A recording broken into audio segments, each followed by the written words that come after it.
কৃষ্ণকে দিলেন। এদিকে শিষ্যরা কি করলেন, দুর্বাসা মুনি শিষ্যদেরকে নিয়ে নদীতে গঙ্গা স্নান করতে গেলেন। এদিকে এই পরমেশ্বর ভগবান শ্রীকৃষ্ণ এই সাগরকে ডেকুর গিলতে লাগলেন। সেই ডেকুর শুনে তাদের স্নান করতে গেল, সেই ডেকুর শুনে তাদের ডেকুরের পেট ভরে গেল। এইভাবে ভগবান তার ভক্তকে রক্ষা করেন। হ্যাঁ, এজন্য আমাদের কি করতে হবে, সবসময় ভগবানের নামের আশ্রয় গ্রহণ করতে হবে। এত মধুর নাম আর আমরা পাবো না। এই কলিযুগকে উদ্ধার করার জন্য নামই আমাদের সম্বল। কারণ আমি যখন ভবপারে যাব, একমাত্র এই নাম ছাড়া আমি আর ভবপারে যাইতে পারিব না। এই যে আমাদের বাড়ি ঘর, অট্টালিকা, টাকা পয়সা, ধন দৌলত, স্ত্রী পুত্র ছেলে মেয়ে, কেউ কারোর সঙ্গে যাবে না। একদিন যখন আমার এই দেহ থেকে প্রাণ পাখিটা চলে যাবে, সকালে 10 তলা বিল্ডিং থেকে সেই সুপা থেকে নামে আমাকে সেই কি করবে, বাঁশের ভেলায় চলে আমাকে শ্মশান ঘাটে নিয়ে যাবে। তখন আমার সঙ্গে কেউ যাবে না। এই পৃথিবীতে আমার বলতে কিছুই থাকবে না। আমার আমার করে করে আমরা আমাদের জীবনটাকে শেষ করে দিয়েছি। আমার বলতে এখানে কিচ্ছু নাই। যা কিছু আছে সবকিছুই ভগবানের। এজন্য আমাদের ভগবানের সান্নিধ্যে থাকতে হবে। যদি আমরা ভগবানের সান্নিধ্যে না থাকি, তাহলে আমাদের জীবন দুর্বিষহ হয়ে পড়বে। আমরা বেশি রাত করবো না, আমরা কাছে গেছি, কারণ আমি কালকে বাড়িতে চলে যাবো। কয়টা বাজে?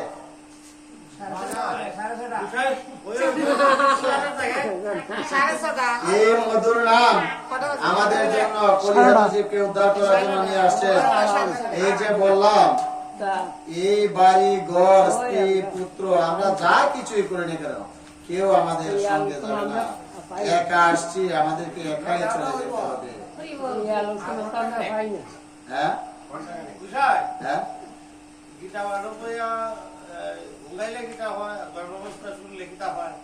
না না, আচ্ছা এটা আমি বলবো, কিন্তু কি করতে হবে আমাদের যে বিষয়টা, আমি কিন্তু প্রথমে একটা শ্লোক বই লাগেছি, আপনাদের সবাইকে নিয়ে বই লাগেছি। কি বই লাগেছি, যে প্রথম আমরা যখন গীতার আলোচনায় যাব, তখন একটা শ্লোক আমরা বই লাগেছি। কি বই লাগেছি বলেন তো, মনে আসেনি? না, আমরা বলে গেছিলাম,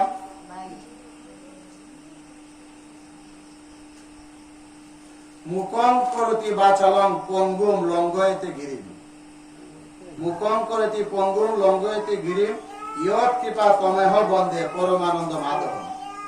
অর্থাৎ ভগবানের যদি কৃপা হয়, তাহলে আতুর ব্যক্তিও পর্বত লঙ্ঘন করে যাইতে পারে। ভগবানের যদি কৃপা হয়, তাহলে কি করতে পারে, ভূবায়ু কথা বলতে পারে। আমরা একটা গানের মাধ্যমে সেই কথাটা বলে গেছি, তাই না? এর জন্য সদা সর্বদা আমাদের কি করতে হবে, কৃষ্ণের প্রতি আমাদের অনুগত থাকতে হবে।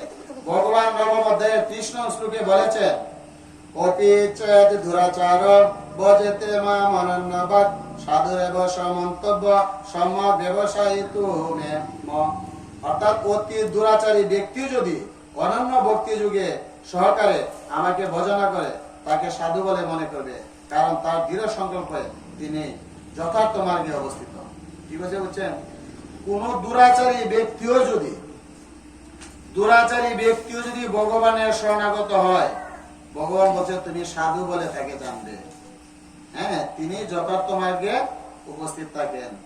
হ্যাঁ, এজন্য ওই যে বললাম, আমরা যে আমার করি, আমার বাড়ি আমার ঘর আমার কেউ কোনো কিছুর সাথে যাবে না। হ্যাঁ, এজন্য আমাদের ভগবানের সান্নিধ্যে আসতে হবে। আসলে গান পায় না, সুর পায় না, গীতা পাঠে মাঝে মধ্যে গান গাইলে মানুষের ভক্তরা একটু তৃপ্তি পায়।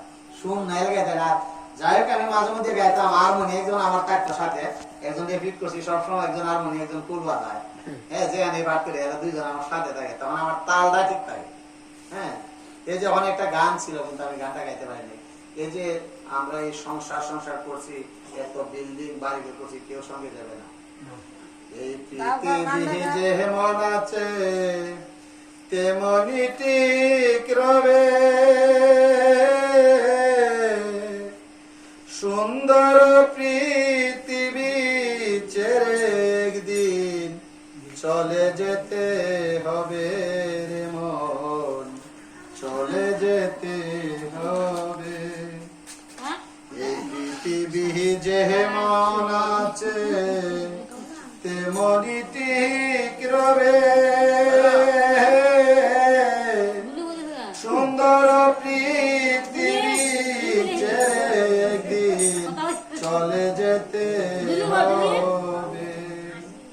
নগদ তলব তাগিদ পত্র নেমে আসবে ঝোবে, নগদ তলব তাগিদ পত্র নেমে আসবে ঝোবে, সুন্দর পৃথিবী ছেড়ে একদিন চলে যেতে হবে রে মন, চলে যেতে হবে। মোহগুমে যেদিন আমার মুদিবে দুই চোখ,